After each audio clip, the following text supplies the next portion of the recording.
నేను చదువుకున్న ప్రాంతానికి రావడం చాలా ఆనందంగా ఉంది. నేను అనంతపూర్ జిల్లాలో హిందూపురం దగ్గర ఉన్న కొడిగినహళ్ళిలోని రెసిడెన్షియల్ స్కూల్లో 5-6 తరగతులు నేను ఇక్కడే చదువుకున్నాను, అనంతపూర్ జిల్లాలో. కాబట్టి మళ్ళా ఆ జిల్లాకు రావడం, ఈ ప్రాంతానికి రావడం, మేము ఆ సమయంలో శ్రీశైలంలో ఉండేవాళ్ళం. శ్రీశైలం నుంచి బస్సులో ఇక్కడి వరకు వచ్చి మళ్ళీ ఇక్కడి నుంచి హిందూపురానికి వెళ్ళి అక్కడి నుంచి కొడిగినహళ్ళికి వెళ్ళేవాళ్ళం. కాబట్టి అనంతపూర్ జిల్లాతో నాకు మంచి అవినాభావ సంబంధం ఉంది. ఆ తర్వాత నేను ఇంటర్మీడియట్ పాస్ అయిన తర్వాత ఇంజనీరింగ్ కూడా ఎంట్రన్స్ కూడా ఇక్కడే అనంతపూర్లోనే రాశాను. ఇక్కడ ఇంజనీరింగ్ ఎంట్రన్స్ రాసిన తర్వాత నాకు స్టేట్లో 141వ ర్యాంక్ వచ్చింది. ఆ తర్వాత నేను ఇంజనీరింగ్ ఆర్ఈసీ వరంగల్లో చేశాను. కాబట్టి మళ్ళా నా విజయానికి మంచి సపోర్ట్ చేసిన ప్రాంతం ఏదైతే అంటే అనంతపురం. దీనికన్నా ముఖ్యంగా మా నాన్నగారు కూడా ఇక్కడే చదువుకున్నారు, అనంతపురం. ఇక్కడ జేఎన్టీయూ కాలేజ్, ఇంజనీరింగ్ కాలేజ్. అందులో మా నాన్నగారు ఇంజనీరింగ్, సివిల్ ఇంజనీరింగ్ చేసి ఆయన 60వ సంవత్సరంలో 1960 సంవత్సరంలో ఆయన ఇక్కడి నుంచి ఇంజనీర్గా పాస్ అయ్యి వెళ్ళి ఇరిగేషన్ డిపార్ట్మెంట్లో ఆయన కూడా ఉద్యోగం సంపాదించారు. తర్వాత మా చిన్నాన్నగారు కూడా ఇక్కడే ఉన్నారు, మా చిన్న తాతయ్య గారు కూడా ఇక్కడే ఉన్నారు, విసి సుబ్బయ్య నాయుడు గారు అని.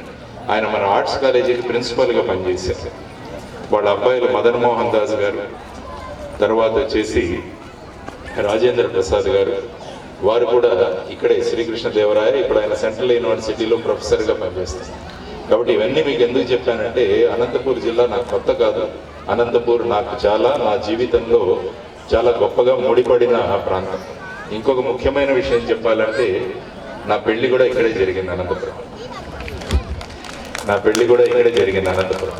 కాబట్టి ఆ విధంగా అనంతపూర్ వాసుల్ని, ముఖ్యంగా తాడిపత్రి ప్రాంతంలో ఉన్న మిమ్మల్ని అందరినీ కలుసుకోవడం చాలా గొప్ప అవకాశం. మిడుతూరు గ్రామంలో వేదిక మీద అనేక మంది పెద్దలు ఉన్నారు. ఇక్కడ సబ్ ఇన్స్పెక్టర్గా పనిచేస్తున్న ఆంజనేయులు గారు, ఆ తర్వాత మన ఎంబీఓలు ఇద్దరు కూడా, గురుప్రసాద్ గారు మరియు రాములు గారు. ఆ తర్వాత ఇక్కడ ముఖ్యంగా అయితే రామాంజనేయులు గారు, తర్వాత జయరాం గారు, తర్వాత మీ అందరినీ ఈ ప్రాంతానికి ఒక చోట చేర్చిన శ్రీ మహేంద్ర గారు, వారికి అభినందనలు తెలియజేస్తున్నారు. ఎందుకంటే సాధారణంగా రాజకీయ నాయకులు వచ్చే ఎన్నికల గురించి ఆలోచిస్తుంటారు, ఎలా గెలవాలి. కానీ భవిష్యత్తు కోసం ఆలోచించే వాళ్ళు ఇలాంటి స్కూళ్ళు పెడతారు. అది మన మహేంద్ర గారి గురించి చెప్పుకోవాలి. అంటే మన ఈ ప్రాంతంలో పిల్లలు బాగుండాలి, ఈ ప్రాంతం అభివృద్ధి చెందాలి. ఎందుకంటే ఈ ప్రాంతం, అనంతపూర్ ప్రాంతం చాలా గొప్ప విశిష్టత ఉన్న ప్రాంతం. శ్రీకృష్ణదేవరాయల పాలనలో ఉన్నది అనేక సంవత్సరాల క్రితం ఈ ప్రాంతం. ఇక్కడ విజయనగర సామ్రాజ్య నిర్మాణానికి హరిహర రాయలు, బుక్కరాయలు అనేవారు ఈ ప్రాంతంలో తిరుగుతున్నప్పుడు కుందేళ్లు, వేట కుక్కలను తరమడం మొదలుపెట్టాయి ఈ ప్రాంతంలో. అంటే కుందేళ్లు, వేట కుక్కల్ని తరుముతుంటే ఈ ప్రాంతంలో ఎంత గొప్ప శక్తి ఉందని వాళ్ళు గమనించి విజయనగర సామ్రాజ్యం ఈ ప్రాంతంలో ఏర్పాటు చేయడం జరిగింది. అంటే ఇప్పుడు మహేంద్ర గారు కూడా మన గ్రామంలో ఉన్న చిన్న చిన్న కుందేళ్ల లాంటి మన పిల్లలని తయారు చేసి పట్టణాల్లో చదువుకుంటున్న వేట కుక్కల లాంటి వాళ్లను తరమడానికి ఆయన ఇటువంటి పాఠశాల ఇక్కడ ఏర్పాటు చేశారని నేను అనుకుంటున్నాను. మన చిన్న చిన్న కుందేళ్లను ఆయన తయారు చేస్తున్నారు గొప్పగా ఎదగడానికి. కాబట్టి ముఖ్యంగా వారిని నేను అభినందిస్తాను. తర్వాత మన ప్రాంతం గురించి, ముఖ్యంగా తల్లిదండ్రులు ఇక్కడ ఉన్నారు కాబట్టి వారికి కొన్ని విషయాలు చెప్తాము. మన పిల్లలకు ఎప్పుడు కూడా మన ప్రాంతం యొక్క గొప్పతనాన్ని గురించి చెప్పాలి, కృష్ణదేవరాయల గురించి చెప్పాలి, మహామంత్రి తిమ్మరుసు గురించి చెప్పాలి. ఆ తర్వాత మన పరిసర ప్రాంతాల గురించి చెప్పాలి. మన ఆంధ్రప్రదేశ్ రాష్ట్రానికి మొట్టమొదటి ముఖ్యమంత్రి అయిన నీలం సంజీవరెడ్డి గారు మన అనంతపూర్ వాస్తవ్యం. మన భారతదేశానికి రాష్ట్రపతి కూడా అయ్యారు. వారి గురించి చెప్పాలి. ఎప్పుడు 24 గంటలు సినిమాలు వీటితోనే మునిగిపోతున్నాం. కాబట్టి మన పిల్లలకు మన ప్రాంతం యొక్క చరిత్ర, మన ప్రాంతం నుంచి వచ్చిన గొప్ప గొప్ప వ్యక్తులు, వీరందరినీ పరిచయం చేయాల్సిన బాధ్యత తల్లిదండ్రుల మీద ఉందని చెప్పడానికి ఈరోజు నేను వచ్చాను. అదే మీరు సినిమాలు అంటున్నారు కాబట్టి ఇక్కడ నుంచి గొప్ప సినిమా డైరెక్టర్ కూడా వచ్చారు, కేవీ రెడ్డి గారు. ఆయన కూడా చాలా గొప్ప గొప్ప సినిమాలు, మాయాబజారు, పాతాళ భైరవి, ఇలాంటి సినిమాలు తీసిన కేవీ రెడ్డి గారు మన అనంతపురం, మీ తాడిపత్రి ప్రాంతం నుంచి చెందినవారు. అందువల్ల మనం ఏ ప్రాంతంలో ఉన్నామన్నది ఆ ప్రాంతం యొక్క చరిత్ర మనకు తెలియాలి, దాన్ని మన పిల్లలకు చెప్పగలగాలి అన్నది మీ అందరికీ తెలియజేస్తాం. ఇందాక మేమందరం కూడా అక్కడ మమ్మల్ని పిలిచారు కదా, పిలిచి ప్రారంభోత్సవం చేయడానికి ఆ దీపాలు వెలిగించమని అడిగారు. అందరం వచ్చి క్యాండిల్తో వెలిగించాం. కానీ ఒక్క నిమిషంలోనే అవన్నీ ఆరిపోయాయి. ఎందుకంటే గాలి చాలా ఎక్కువగా ఉంది ఇక్కడ.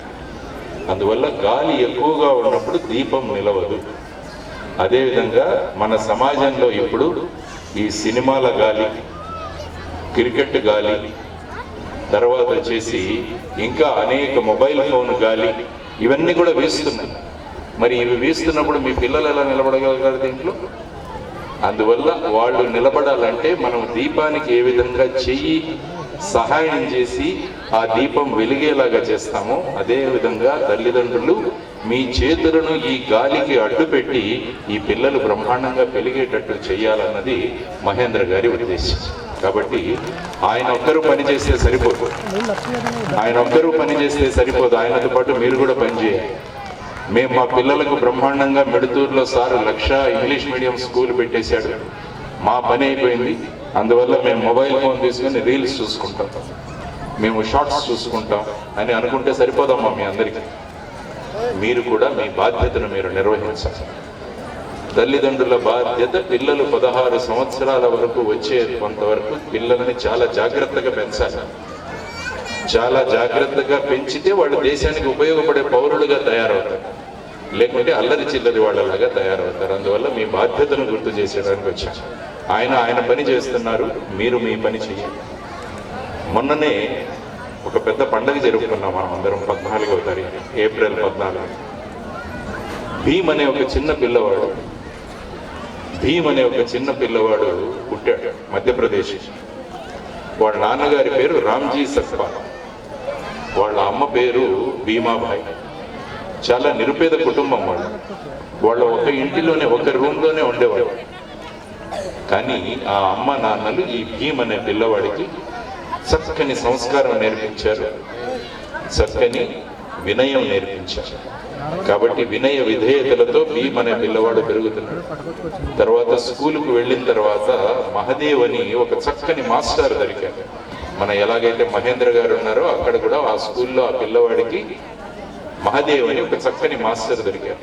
ఇటువైపు అమ్మ నాన్నలు, ఇటువైపు మాస్టర్, వీళ్ళిద్దరూ ఆ పిల్లవాడిని ఎంత చక్కగా పెరిగి పెద్ద చేశారంటే భీమ్ అనే పిల్లవాడు పెరిగి పెద్దవాడై డాక్టర్ బాబాసాహెబ్ అంబేద్కర్ గా మారి మనందరికీ భారత రాజ్యాంగం ఇవ్వగలిగాడు. అది మీరు నేర్చుకోవాల్సిన విషయం. అమ్మా నాన్నలు ఆ పిల్లవాడికి ఇచ్చిన వినయ విధేయతలు, సంస్కారం, తర్వాత వాళ్ళ మాస్టర్ గారు చెప్పిన చక్కని విషయాలు, ఈ రెండు ఎప్పుడైతే కలిశాయో ఆ పిల్లవాడు గొప్పవాడిగా ఎదిగాడు. అందువల్ల కేవలం మాస్టర్ చెబితే మాత్రమే పిల్లవాళ్ళు పెద్దవాళ్ళు అవరు. పిల్లలు మంచి పిల్లలుగా తయారవ్వాలంటే తల్లిదండ్రుల పాత్ర చాలా ముఖ్యమైనది. ఇది మీరు గమనించాల్సిన విషయం. ఇంకొక పిల్లవాడు, చిన్న పిల్లవాడు, ఆ పిల్లవాడి పేరు అబ్దుల్. ఆ పిల్లవాడు తమిళనాడులో ఎక్కడో చిన్న గ్రామంలో పుట్టాడు. వాళ్ళ నాన్నగారి పేరు జైనుల్ అబ్దిన్, వాళ్ళ అమ్మ పేరు ఏషియమ్మ. ఆ పిల్లవాడు కూడా చిన్నతనంలో వాళ్ళ నాన్న పడవలు తయారు చేశాడు. ఆ పడవలు తయారు చేయడం నేర్పించాడు ఆ పిల్లవాడికి వాళ్ళ నాన్నగారు. ఆ పిల్లవాడు చక్కగా ఇంట్లో అన్ని విషయాలు నేర్చుకున్నాడు. అమ్మకు సహాయం చేసేవాడు, నాన్నకు సహాయం చేసేవాడు. స్కూలుకు వెళ్ళిన తర్వాత మహేంద్ర గారి లాంటి అక్కడ ఒక శివసుబ్రహ్మణ్యం అయ్యర్ అని బ్రహ్మాండమైన మాస్టర్ దొరికాడు ఆ పిల్లవాడికి. ఇటు అమ్మ నాన్నలు జైనులాబ్దీన్, ఏషియమ్మ, ఇటు గురువు గారు శివసుబ్రహ్మణ్యం అయ్యర్. వీళ్ళిద్దరూ చక్కగా ఈ పిల్లవాడిని పెంచారు. అబ్దుల్ అనే పిల్లవాడు పెద్దవాడై డాక్టర్ ఏపీజే అబ్దుల్ కలాం గారిగా మారి మన భారతదేశానికి మిసైల్స్ ఇచ్చారు. అది మనం తెలుసుకోవాల్సిన విషయం. ఈ అమ్మ నాన్నలు ఆ పిల్లవాడిని చక్కగా పెంచకుంటే ఆ పిల్లవాడు అబ్దుల్గానే ఉండిపోయింది. కేవలం మాస్టర్ ప్రభావం కొంత ఉంటుంది, తల్లిదండ్రుల ప్రభావం ఎక్కువగా ఉంటుంది. కాబట్టి వీరిద్దరూ కలిసి ఎప్పుడైతే పని చేస్తారో అప్పుడు పిల్లలు మహానుభావులుగా ఎదుగుతారు. కాబట్టి మహేంద్ర గారు ఒక్కరే పని చేస్తే మీ పిల్లవాళ్ళు గొప్ప పిల్లవాళ్ళు అవరు. దానిలో మీరు కూడా పని చేయడం మొదలు పెట్టాలి. పిల్లలకు మంచి విషయాలు నేర్పించాలి, మంచి కథలు చెప్పాలి పిల్లలకి. ఎందుకంటే ఈ ప్రాంతంలో లేపాక్షి ఉంది మీకు ఇక్కడ. లేపాక్షి మహత్యం పిల్లవాళ్ళకు నేర్పించండి. రామాయణ కాలంలోకి సంబంధించినది మన లేపాక్షి. జటాయు అనే పక్షి ఇక్కడ రావణుడు సీతను ఎత్తుకుపోతున్నప్పుడు అడ్డుపడినప్పుడు రావణుడు ఈ పక్షిని కత్తితో సంహరిస్తే ఆ పక్షి వచ్చి ఇక్కడ పడ్డది మన లేపాక్షి దగ్గర. ఆ తరువాత రామ లక్ష్మణులు ఇక్కడికి వచ్చిన తర్వాత వాళ్లకు మార్గం చూపించింది జటాయు పక్షి. కాబట్టి ఈ కథ చెప్పండి పిల్లలకి. పుష్ప సినిమా లేకుంటే ఈ సినిమా కథలు ఇవన్నీ చెప్పడం కాదు. మీరు చెప్పాల్సింది పిల్లలకు ఇటువంటి కథలు చెప్పాలి, ఇటువంటి విషయాలు పిల్లలకు నేర్పించాలి. ఆ గుడికి తీసుకువెళ్ళాలి పిల్లల్ని, అక్కడ వివరించాలి వాళ్ళు. అప్పుడు ఏమవుతుందంటే వాళ్ళు బ్రహ్మాండమైన పిల్లలుగా ఎదుగుతుంటారు. నరేంద్రుడు అని ఇంకొక పిల్లవాడు పశ్చిమ బెంగాల్లో పుట్టాడు, వెస్ట్ బెంగాల్ కలకత్తాలో పుట్టాడు ఆ పిల్లవాడు. వాళ్ళ నాన్నగారి పేరు విశ్వనాథ దత్త, వాళ్ళ అమ్మ పేరు భువనేశ్వరి దేవి. వాళ్ళిద్దరు కూడా ఈ పిల్లవాడిని చక్కగా పెంచారు, వినయం నేర్పించారు, విధేయత నేర్పించారు. ఆ పిల్లవాడు, మీ పిల్లవాళ్ళు ఎలాగైతే స్కూల్ బస్సుల్లో వస్తున్నారో ఆ కాలంలో పిల్లల్ని జట్కా బండిలో పంపించారు. అంటే ఒక్క గుర్రం ఉండే బండి, ఆ బండిలో ఆ పిల్లవాడు రోజు స్కూల్కి వచ్చాడు. ఒకరోజు మీ పిల్లల్ని అడిగినట్టు వాళ్ళ టీచర్ అడిగారు, పెద్ద అయిన తర్వాత ఏమవుతావు నువ్వు అంటే ఆ పిల్లవాడు ఏమన్నాడంటే తెలుసా, నేను జట్కా వాళ్ళ అవుతాను, నేను జట్కా బండి నడిపేవాడిగా అవుతాను అన్నాడు. అది ఆ అమ్మకు తెలిసింది భువనేశ్వరి దేవికి, మా పిల్లవాడు జట్కా బండి వాడు అవుతాడు. మనమైతే ఈ కాలంలో పిల్లవాళ్ళని తిట్టేవాడు, నువ్వు ఇంజనీర్ అవ్వాలరా, నువ్వు డాక్టర్ అవ్వాలరా. ఆ అమ్మాయి IIITలో చదువుతుంది, మన అమ్మాయి ఒక అమ్మాయి ఇక్కడ ఒంగోలు నుంచి. ఆ అమ్మాయి ఇలాగా ఇంజనీరింగ్ చదవాలి,